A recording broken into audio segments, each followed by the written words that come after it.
Does have an interview for us as well then as she stands by. Sellwane, it's a good afternoon to you.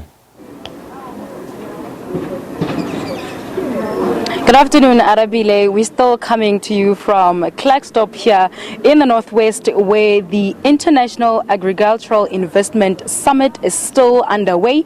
This is an initiative by the local Department of Agriculture and Rural Development. Earlier on, we spoke to the MEC of this department in the Northwest, Mayor Desbo Mohono, who was expressing with great emphasis and concern that food insecurity in the province is one of the biggest challenges, and with this summit they are hoping to address that challenge, including many other challenges. But right now joining me is Professor Sellwane Khakhau, and he is a representative of the National Emergent Red Meat Producers Organization. Prof, thank you very much for joining us. Thank you, ma'am. So this summit, farmers are hoping to benefit from it. How can they benefit from the summit?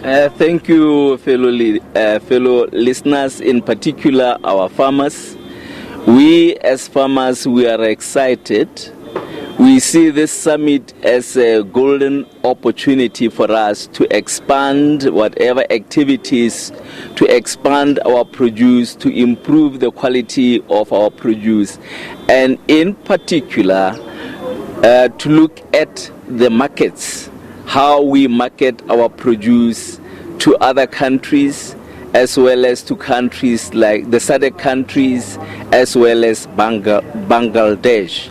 That is, we as farmers, we see it as an opportunity because it comes along with funding, it comes along with skills, that is skills training, that is capital injection that farmers are going to have, feasibility studies, etc., etc.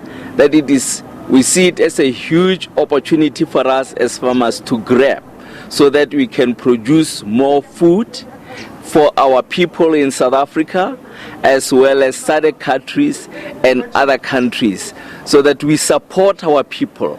We agree with the MEC of the Department of Agriculture here at home in the Northwest that no child should go to sleep without food, and it is the responsibility of us as farmers to produce more food. And this is an opportunity because we farmers, we need funds, we need more money, and with money we'll be able to improve our production, we improve the quality of our production, as well as consistency of our production. More importantly, we'll be addressing, once the farmers are farming on a large scale and are producing and are selling to the market, to other markets in South Africa, SADC, as well as outside South Africa, we'll be able to create more jobs for our people. And that is what the president of the country would like us to see addressing. And when we join hands as the government of the day, together with the farmers, will be able to address the problem of unemployment and food security in our country. We'll be able to create more jobs, because once you produce more, then we will be able to employ more jobs for our people in this country and address those problems that we mentioned, poverty and unemployment. Okay.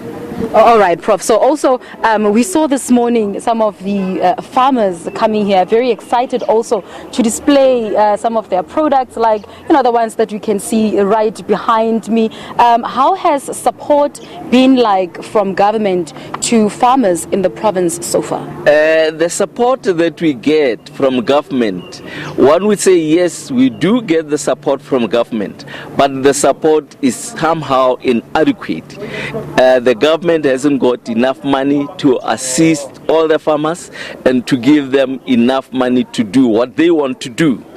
But now this money coming from the United Nations will be an addition to what we are doing. So it will enable us as farmers to do more and On the other hand, it addresses the issue that now if the government hasn't got enough money, but now here is a partner that is coming up to join us so that we have enough capital and we start working. You know, in farming, you can't just say Asima Chuchu is not an issue of baking fat cakes and sell it in the afternoon. You farm, you have to wait for 3 months to get the produce, or sometimes 18 months to get the produce of what you're doing. So during that time, you have the people on board, you have to play your employees on board. Now, once you have the fund coming, then you'll be able to sustain and keep employing our people and give them enough money, as well as creating jobs in the country. Okay, Prof. Also, I was, hearing throughout the presentations inside that much emphasis has been placed on crop farming.